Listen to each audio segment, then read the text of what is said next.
Hi everyone, my name is PK, and here I have Chris Wright, who's a member of the Property Investment Accelerator. Chris is just about to settle his sixth property tomorrow. He started his investment journey in 2020. He's a designer based in Melbourne. He's a dad, which he reminded me is the most important thing, which I think it is for me as well. And he's just done like really terrifically.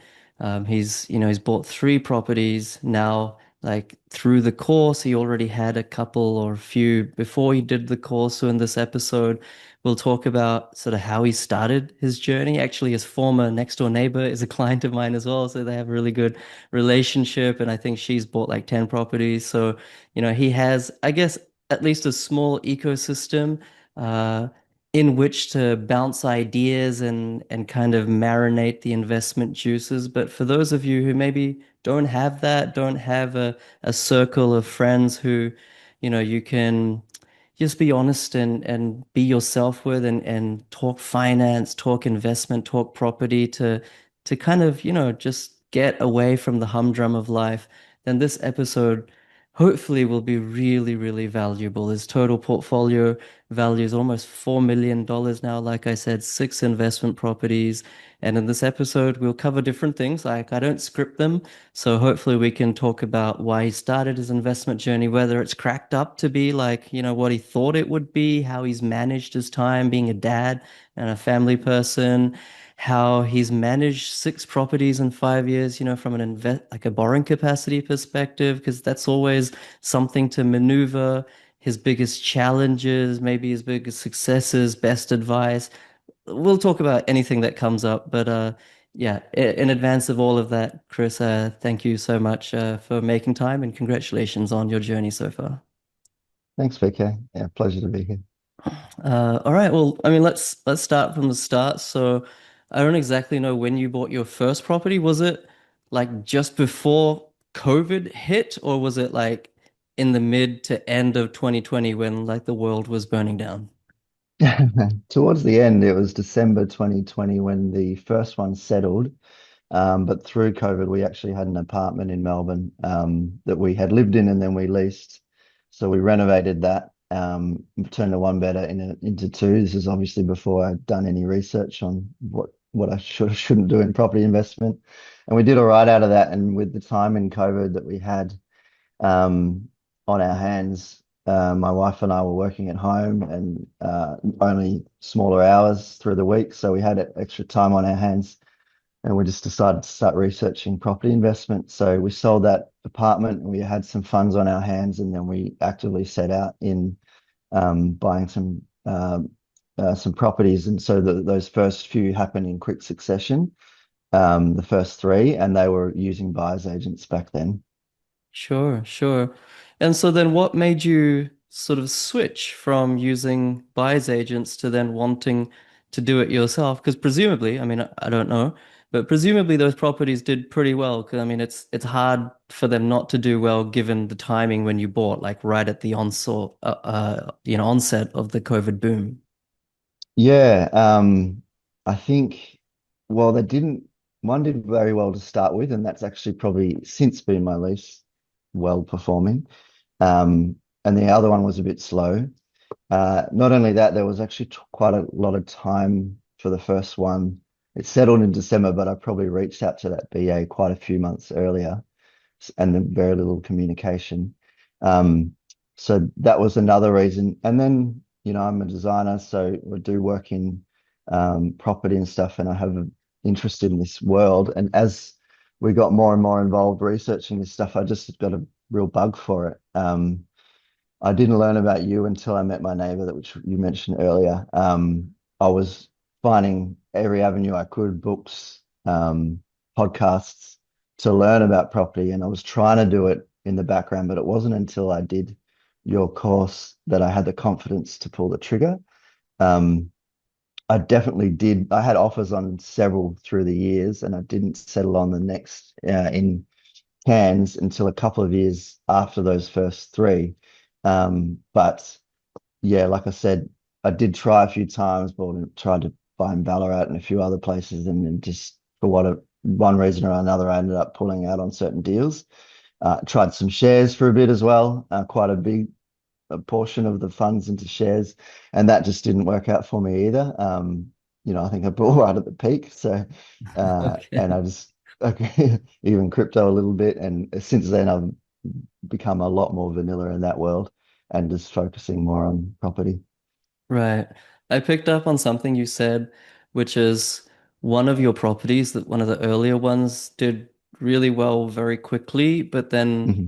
over the last 5 years, it's actually been one of the least well performing, if I heard you correctly. Hmm. Um, I don't know, do you mind sharing where that is and like what the lesson is? Sure. Because sometimes we're tempted, to buy in a booming location that could, give real good instant equity, but really over the long term, that might not be the best decision. So was it a case Mhm. of that, or what was the context behind that statement? So it was in Caboolture in Queensland. Um, and I just think generally there's a lot of land out there compared to some more inner suburbs in Brisbane. Um, it did really well. It's on a corner block. It's zoned up to 25 meters. Um, the one of the reasons I made that remark is because it's the lowest yielding by quite a way. So I think I bought it for 330. It's probably worth 650 now. So it's done well. But it's only renting for 450, I think. And most of my others are much better yielding. So it's this constant internal battle I'm having whether I should keep that one or free up the funds and capital to invest somewhere else. And I've just held it because it does have that development potential. Um, but it's been a little bit more stagnant than some of the others in more recent years. So yeah, it's something I haven't decided what to do yet. It is a trigger there's a few triggers I could pull there. Um, but yeah, it hasn't gone on, and it's partly because it did really well to start with. But Hmm. the data that I look at now for Caboolture doesn't look great. And so that's got to be part of my thinking. Yeah, right. And I don't mean to stereotype, but I don't know if designers, once again, I'll put my hands up if this is offensive, but do designers have a numbers background? Like, as part of like what you do, is it very quantitative? And the reason I'm asking this is like, how intuitive was picking up the course and running with it, because it's quite data heavy. You don't have to be a mathematician, but you do need to not be afraid of numbers, like, just addition, Mhm. subtraction, division. But you got to, enjoy it a little bit, right? Like, how was that Yeah. process for you being, I guess, not an engineer or IT professional, or I don't know, some other profession? I didn't find it too bad at all. I strangely, for a designer, enjoy that stuff. I nearly did engineering out of school, so I was kind of mixed between. I've got a bit of right brain, left brain for me, and I like kind of the more analytical side of things as well. I'm a bit more of a manager of the office these days and like ingoings and outgoings. So yeah, it worked for me, but I don't think it's practically it's difficult at all. And to me, it just tells a story. And so for people who aren't as good with numbers, I think you can lean into the story that it's telling. When you looking into those numbers, you look past the digit, but look into the story that it's telling. And it's fascinating for me to learn as you're going through the data points that you teach, to pick up different elements of that story of of the local area. Like I love listening to what do you call them? Demographers. Yeah, And so yeah. they talk a lot about the data, but they turn it into a story, right? And I just really that stuff fascinates me. So I think that's the part of it that I like. Yeah, me too, actually. There was this, I forget his name, is a German guy, a really cool guy I had on my platform maybe a few years ago. I probably need to get him back. But I was just That's mesmerized because awesome. it's like, it's almost like they do a really good job of portraying future scenarios, but in a sort of pictorial form in your mind, but they use numbers to do that. So they're like, it's almost like their paintbrush is Yeah, calculus, but they're fascinating. painting a Yeah. picture. It's very fascinating. So then on that point, you're in Melbourne, you bought your first property, at least through the course, in Cairns. Um, what what was it about Cairns? What was the story that you had figured Mhm. about Cairns that made you confident, sitting there in Melbourne, not catching any flights to go up and visit the suburb, visit the property? What was that story that you had, painted for yourself on the Cairns property market? Yeah, so I think at the time a lot of people were going into Townsville, and I definitely looked at Townsville, and Cairns as well. It's a really funny one. I with my wife, I try to do. I love doing all the in-depth research, but then at the end of the day, I go back to my wife and get her gut feel on things, and it gives her some involvement, but I actually really trust her gut on things as well. And as we all know, Townsville's done really well, but Cairns has done well as well, but a little bit less boom, a little bit more steady. And I kind of like that, to be honest, because at the moment I feel like there's still plenty to go. It's already grown 200 grand. So from just under 450 I bought for, I think it's probably worth yeah, around the 650 now. And yeah, the story there and the data was similar to Townsville. It was just affordability, strong growth, strong economy. It wasn't just a tourist town anymore. And fascinating for me was one of the last things we looked at was just the satellite view with the terrain turned on Google, and you could see the hills. Um, and so in Townsville, you can see it's actually quite spread out. And so in the longer term, this is my thinking, it may not be justified or not, but there's a lot more easier development coming in Townsville over the long, long term. I'm sure that's not okay. We all know there's not a lot of building approvals in either city. Um, but I'm thinking 30, 50 years away, whether or not we hold for that long, I'm not sure. Whereas in Cairns, the mountains are just straight on the edge of the city. And so it's only going to stretch long ways. So Mm. um, in my eyes, we bought in the southern corridor, which is really safe from floods, and it's really close to this town centre. And they are talking about development all the way down, and people are investing in, is it Gordonvale, Yeah. this little like suburb for detached a bit. And so people are investing further down now. And to me, in the medium term, that's only going to strengthen the closest suburbs. So a few reasons there. Yeah, my gut feel on it was good, and I'm sure I would have done. I helped my brother buy in Townsville a year or two after we bought in Cairns, and he's done really well as well. So, not to say one's better than the other, it was just a gut feel thing. Yeah, no, I think I completely agree. In fact, I was sort of reevaluating my portfolio a couple of months ago, and I figured for myself the one that I have in Mount Sheridan, and once Mm, again, very close to yours in the southern corridor of Cairns. I thought, let me hold this for another like at least 10, 20 years. So I had like a mm, roofer on, and we got the nails, like I think the screws and nails on the roof, like all redone. It cost like five and a oh, half right. thousand dollars.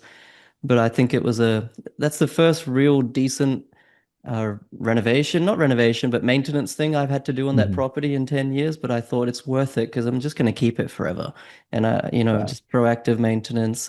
And so I think it's a really good observation that data is very, very powerful. But sometimes, yes, you used your gut, but also that gut was informed, right? You looked at the Mhm. terrain, the topography, and I think I fully agree with that. So at this point, you were on four properties. Before we Mhm. get into your fifth and your sixth that you'll settle tomorrow, fingers crossed. Um, Mhm. like what were you thinking at this stage, right? Because four properties, no easy feat. You're not that it's a competition or anything like that, but you're already like winning in many respects. Mhm. What at that point, what is your goal? Like, you mentioned at the start, or at least before we hit record, that your daughter, your family is a big reason why you're investing in the first place. Mhm. What is your goal like 10, 15, 20 years out? Is it to accumulate generational wealth that you can pass on to your daughter, or is it a passive income goal so that it sounds like you like doing what you do, like in terms of design work, maybe you reduce Mhm. your hours or your wife's hours, or what's your financial goal? Yeah, probably a few things to touch on to answer that as well. So firstly, out of the back of the fourth, I was actually really proud that I'd done it myself. It's something that as I mentioned earlier, I wanted to do for since the first three, and I was getting more and more fascinated with the world of property investment. And the first three had done well, so I was really proud. I'd used the skills that you teach to negotiate, so I thought I got a really good deal as well. Um, and I was very confident in the area, which again, the ones I pulled out of earlier, I just wasn't. So that was really strong feeling for me that I'd done that by myself. Uh, then in terms of the goal, another thing you teach was to buy to aim for six to start with, or one of the tools that you show is that the possibility is to buy six, sell three, and own the other three outright, or maybe progress to commercial. And so that was something that really just gave me something tangible to lean into because until then I had nothing set in stone. I was just investing, and that was always a bit foggy. So I remember turning to my wife for the first chapter in your course and going, "This is the best money I've." Sorry, I don't mean to make this sound like a sales pitch because it's not. You asked me not to do that, but this is legit about what I said to her was. This is the best money I spent in property so far was just the um, kind of the guiding light that they gave about what we could aim for. So I'm like, okay, let's get to six. Um, Having said that, after the fourth, being really proud, I think I kind of went into my shell a bit because finance wasn't that easy. I was with a broker who was telling me, we were pretty stretched, and we kind of rested on our laurels a little bit after that one. And then it wasn't until I needed to refinance after that because some of the interest only periods were going to end that, I went to her and she basically told me, we might not even have the borrowing power there to refinance because interest rates have gone up. So then I looked around, I interviewed quite a few brokers, um, and found one I really liked. Three of them were saying, yeah, we can definitely refinance, but one in particular said, yeah, we can refinance, but here's a game plan. We can actually buy more, and we don't even have to go into trust to do that.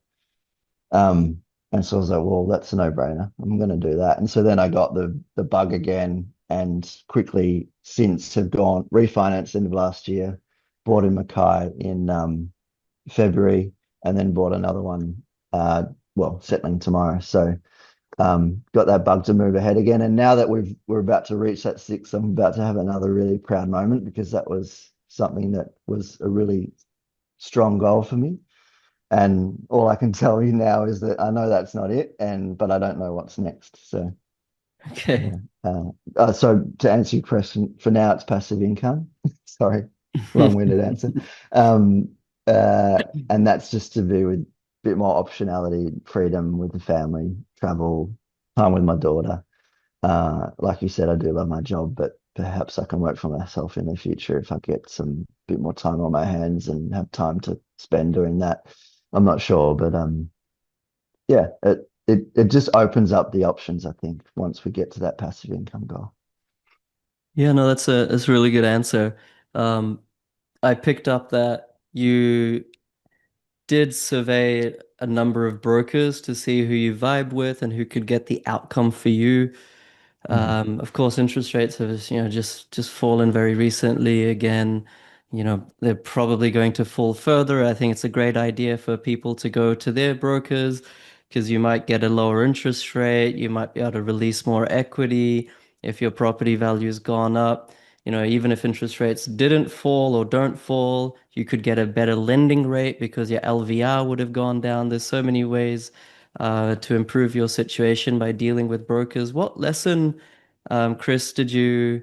Well, maybe I'll ask this: like, what piece of advice that you do you have for folks in broker shopping? Because like, there's one way to do it, which is like go to like five brokers, 10 brokers, and be like, who can give me the lowest interest rate? Like, that's very tactical and not very strategic, and you're very unlikely to build a large portfolio that way if you're just focusing on Mhm. interest rates alone. What were the kinds of questions that you were asking them, and what were you looking for? Because at this point, you weren't inexperienced, like you weren't a noob. Like you kind of knew what you were talking about. You know how to talk shop. So Yeah. how did you interact with them?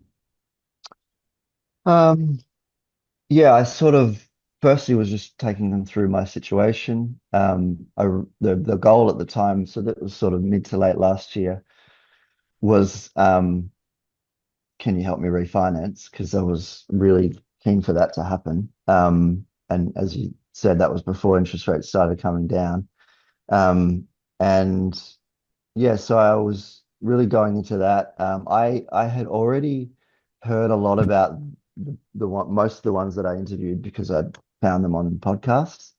And I listened to their interviews before I interviewed them. So I got a background from them, and I felt like it's funny, even speaking to you, we've never actually spoken in person except for an interview in the course, but I feel like I know you. No, it's not the other way around. But yeah, it's funny when you hear people on podcasts, you feel like you know them. So there was already a barrier broken down there. There were a couple I interviewed that I hadn't heard before. So really what I was looking for was just answers that suited me.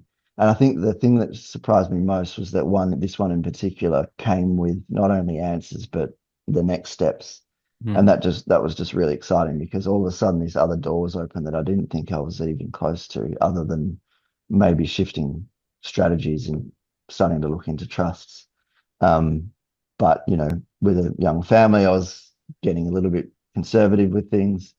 So yeah, he encouraged me to um, going down that path, and we've been better off for it. Like you said, with interest rates, it wasn't about that. We've actually had to pay higher interest rates to get into these next two, but in my eyes, it's totally worth it. Um, Knowing that we can refinance out in the future, but we're getting into strong growth locations, so I don't think there'll be a question there. So yeah, I just can't remember specific questions I was asking, but it was probably around the certain lenders they go to, the number of options they have there. I knew they were all pretty reputable, so I didn't have Sure. questions there. No, I like that point around next steps. I remember when I was in my earlier stages of my property journey, my mortgage broker produced like a 3, 4 slide document, and I'm sure he did Mm, it for a lot of his clients, but it kind of had my journey like, okay, you'll be able to get to X property in X years if you do this, and then X plus one property in X plus one years if you do this. So it built a roadmap for me. It wasn't yeah. just about this next property, and that kind of built a lot of confidence that there was a bigger picture, a more strategic play that the broker understood. Maybe I didn't understand it as well at the Mm. time, but at least one of us did. And that Yeah. gave me a lot of confidence. Speaking of confidence, I want to come back to something you just mentioned before, which is around negotiation. You mentioned Mhm. that in the Cairns property, you left after, buying the property, left feeling really confident and kind of proud in yourself. And you had negotiated a really good deal. I want to pick up on that point because I think sometimes people use, and I'm not trying to bag buyer's agents or anything, but people use buyer's agents because they feel they can't negotiate themselves. Like, who am I to negotiate? Why not just pay someone to do it for me? They do it every day. Surely Mhm. they're better than me at it. What was your experience? Because, it's not like you're a master negotiator. Well, maybe you are, I don't know. But you learnt negotiation Not at through the all. course. Like, what was your experience of like learning it and then putting it into action? Was it difficult? What did you learn? I don't think it was difficult. It just gave yeah, like a step-by-step process in terms of the back and throw, with the agent. Uh, it was out of the back of the building. In pest inspection, there was nothing serious. There was some issues with some drainage and a couple of things, which actually amounted to a decent amount of money. So I think they wanted for 80 odd for it. And then I went in around in the 450s, I think, maybe 455. I ended up getting it settling for about 446, just because we negotiated back and forth on some items, and most of which I didn't end up having to act upon. But I got quotes, and I've got those quotes still if I ever need to use them. Um, but it was more just the back and forth in terms of, okay, if you're going to say no to that, then I'm going to pull back on this. And it's just knowing which levers there are that you have the option to pull. And then I think very quickly they can see that you're, an educated buyer, you know what you're talking about. You're not just going to be bullied around. Um, not actually don't think that agent, I've become very close with that agent since the selling agent. Um, but so I don't think he was actually trying to do that, but it still set me off on the right foot to be able to negotiate. I think in the past I probably didn't think um, I would have had the confidence to push as hard as I did with some of it. I might have folded a bit less, but got less off, or just accepted it for what it was. So yeah, it was very powerful in that way. Yeah, sure. And I'm a big believer, like I always think that, if it's your money that you're spending, no one can negotiate better than you yourself because you care about like every $100 or every $1,000 or even $10. Like I say to my son, like $10 isn't nothing. It's something, someone has to earn Mhm. it. I th He has like this piggy bank, and I think he's collected coins from different parts of the world that we've been to, and he's got one coin that says 10,000. I don't know which country it is, like very low currency. And so the other day, what did he do? I think he pulled on the kitchen drawer and it that kind of came out a little bit, and I was like, this is gonna cost like $100 to fix. He's like, that's nothing. And I was like, what are you talking about? That's not nothing. He's like, well, I've got a coin that's like 10,000. I'm like, that's not how it works. That's a different currency. Yeah, Um, anyways, it's a good like, lesson. yeah, so negotiation is so important because no one cares about your money as much as you do. So I think it's a really good point that you've made. Now coming to your fifth property in Mackay, I think that's really cool because it's like above 6% yield. You Mhm. bought it, of course, in 2025. These days people think that it's impossible to buy above 6% yield, in a diversified town, that in a budget of 500, $600,000, it's impossible, but it really isn't.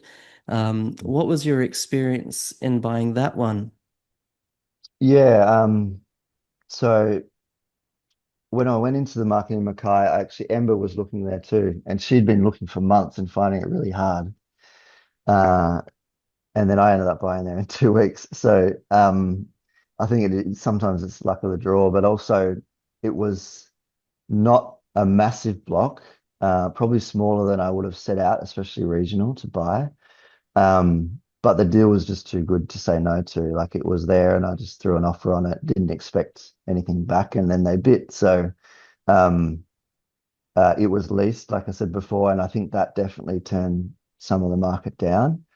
Um, uh, it's a relatively new property, so there's good depreciation on it, as well as the strong yield. And built into the contract was that the existing tenant was going to move up from something in the fives, maybe 570, 580 per week to 650. That was already built in. Oh, wow. And funny enough, when it came to releasing, which was only going to happen a month or two into this after settlement, um, he went to the new PM that I hired and was really reminding them of that piece that he was scared it was going to be more. I was like, I'm happy with Okay. 650. Let's keep the Yeah. tenant. I mean, it's built into the contract. There's no problem there. It's already Yeah. a good yield, but clearly there's more scope for growth when we come up to renewal. So um, yeah, I just think there's we know it's not a mining town, but there are miners there and they're willing to pay. And then, being a smaller block, there's less maintenance. I've got larger blocks in other cities, capital cities, and other regionals. In Cairns is a big block. So I didn't mind pulling that trigger in a bit of a different play. Less Hmm. maintenance, I think, over the long run. It's still a four by two. So it's still a big house. So yeah, I think we've done really well. Yeah, I remember using my friend, my neighbor who does this course. I was talking to her quite a bit because I was nervous, going, "Am I doing something silly?" Because it's a smaller block. Um, and in the end, we just agree, like you're just getting such a good deal, it's worth it. So it was a good 10 or even a bit more percent below market value, and the CVA valuation came back even higher than that. So yeah, Wow. so So can I ask, because sometimes when people hear 10% under market value, especially like new investors or people who aren't yet investors, they think, Like, how can that be? It's not like you can buy a Mhm. stock on the In a stock hot market market. below under Yeah. market value. So, like, Yeah. how are you saying that? What was the circumstances by which you think it was bought cheap? Oh, well, there was just properties nearby, sold at like just before it and just after it for 60 grand more. So it was pretty clear to see. And there were some were slightly bigger blocks by 3x1, some were the same size blocks, 3x1. But they were all in the high fives, and some were even over six. So it was the anomaly. None of them were tenanted. So I think to me that's the only reason I can put my finger on. The the data we research looks for hot owner occupier markets, and so the story I can see there is that it is that sort of market. It's not, whilst we know a lot of investors have gone there, it's still a big enough town that dilutes enough. So um, I think people might have skipped on it because maybe they saw the rent lower, or the pool of buyers is already smaller because it's tenanted.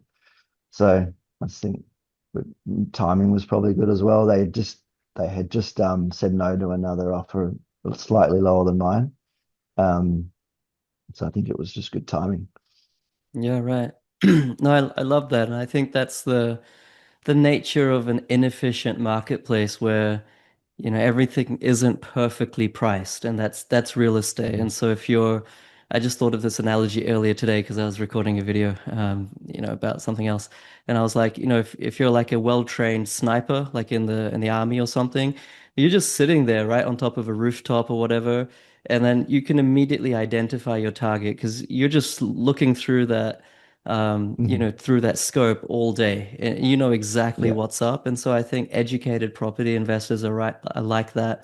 You can identify an under market value deal from a mile away, and Mhm. then you don't question yourself, oh, why is it under market value? Is something wrong with it? You've done your homework, you've done your due diligence, the data stacks up, and you take the shot, right? You go for the property. So I think that's really cool, and it's a hallmark of having confidence in yourself. We won't go give away the location for the most recent property that you've bought, Sure. if that's okay with you. Mhm. But kind of stepping back, I want to understand, for the three that you bought post doing the course, what's the kind of cash flow situation? Like, of course, I know that your broader portfolio, maybe with the Caboolture property, might have kind of pulled it down, but or Mhm. maybe you can share both, like at a high level, overall portfolio or the last three. Like, are you heavily underwater? Are you like having to chip in tens of thousands to hold this portfolio, or what's it looking like? I think with the recent interest rate drops, we're positive overall, including depreciation. So we're sitting well. Obviously, when maintenance issues come in, then we have to chip in a little bit here and there. But as you've seen by the portfolio value, there's been enough growth to justify that. So yeah, we're sitting pretty well. Like Cairns is well over, I don't know what that would be now. What's the maths on that? 450 to a 650 rent. That's somewhere around 8%, is it? Yeah, it Or is. Yeah. 7%? Yeah. Um, yeah, so we're doing well there. Mackay, we're doing well off the bat, and even the sixth one will be pretty well as well. And then the earlier ones were just bought. They've gone through so much growth now, and I have done some refinancing, but they're all sitting well except for that Caboolture one. So yeah, we're pretty well sitting pretty. Like it was hairy for a while there after. I think it was more so after Cairns. There was times when interest rates rise where we were chipping in more, and we just had to. I just knew we had to just um, battle that for a bit. I was talking to my wife about it. It's like it won't be forever. We just need to deal with it. It's not a huge amount either. It's just something we need because we'd come from a place where interest rates were so low, so it was a bit of a kick in the gut, to be honest. We just Mhm. weren't fully ready for it and should have been. But I think that'll only hold us in good stead in the future. We're just going to be ready for all the ships to be rocked. That economy that you talk about all the time, up and down. The portfolio needs to be a steady ship and just be ready to take on. what's going to come, and then that way the economy won't really be a problem for you up or down. So yeah, I Right. just knew we had to hold, and we were fine to hold. There was no problem. We just had to rejig some funds into saving from savings. That was all. And I guess that's the importance of yield. Like if Mhm. you had bought in I don't know, Sydney or Melbourne proper, Mhm. 3% yielding property, maybe that would have also gone up pretty well. Maybe not Melbourne, but maybe in Sydney. But, it would have been hemorrhaging 40, $50,000 a year in negative cash flow. And, most people can't afford to hold that. And then all of a sudden you're selling your property, you're out of the market, house prices keep going up. It's not a good situation. So your experience is really good at a real life example of how important yield is for a property Mhm. investor. And maybe the last question I'll ask you, Chris, is, talking about being steady through the journey. What are your thoughts on, the constant noise as an investor we experience from the media and other sources like, oh, what if capital gains tax discount gets taken out? Or what if negative gearing changes? Mhm. Or what if this or what if that? Like, please be honest. I know you will be, but like, how do you react to that? Like, is there a case of like, oh my God, this sucks, and then you calm yourself down, or like, Yeah, yeah, what's your thoughts? not at all. To be honest, I'm very selective about the media I intake. I don't really consume mainstream media at all. I pick and choose. I pretty very rarely turn on the TV, and if it is, it's just for Netflix or something. It's not the news. And then the informative stuff that I like to listen to is well-selected podcasts on news and on finance stuff, and a couple of comedy things to mix it up. But yeah, otherwise it's just I'm very selective, and it's not that I'm buried. Like they do talk about this stuff as well, but I think they do it in a much more balanced way.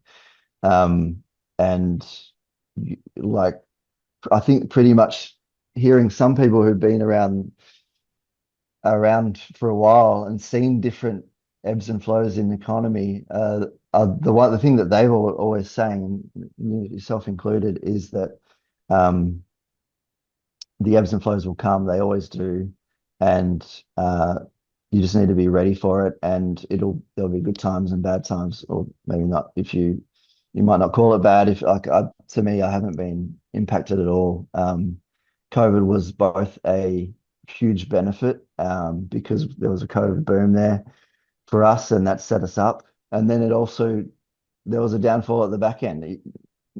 Things won't rise forever, and you just need to be prepared for both sorts of things to come at you. And I think as long as you have the confidence and a steady ship there, then you're going to be prepared for anything. And there's also levers to pull, so there's no worth stressing about stuff. If things ever went tits up, then there'll be a way to work around it. Like we've got some optionality now. We're six in. We're very fortunate to be in that position. And so there's nothing that's going to be stressing me out too much. Brilliant. I love that. I really do actually. Six properties, some people could say, oh, like you're swimming in millions of dollars of debt, but your LVR strong, it's a positive cash flow portfolio, and you're not stressed out. I think that's so important, that sleep at night factor. Um, Chris, is there anything that I haven't asked you or that you'd like to share for the benefit of, maybe pieces of advice or golden nuggets or anything that you want to share before we end up? Not really. I just think, yeah, I think investing in myself was probably one of the best things I could have done. And that's just really lightened things up for me over the years. And I like it's a continual journey for me. I'm going to continue to learn. And I've got the bug. I love it. So if anyone's interested, they're probably interested because they're watching this now. So yeah, get into it and don't look back. I think that's pretty much it. Yeah. I think having a friend doing it as well has been a really good thing that we touched on before. So increasing that circle around you and having people you can talk to. And I think as time goes on, my brother's doing it now, and like other few other friends and stuff are starting to ask me about it. So it's got more and more people to talk to. It's good. Yeah, that's only natural. You set a bit of a trend in your friend circle in that way.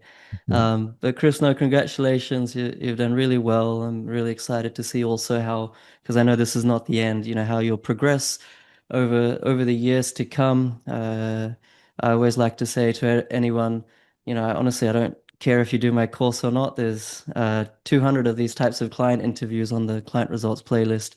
Fantastic people like Chris. You can get a lot of education and inspiration from them.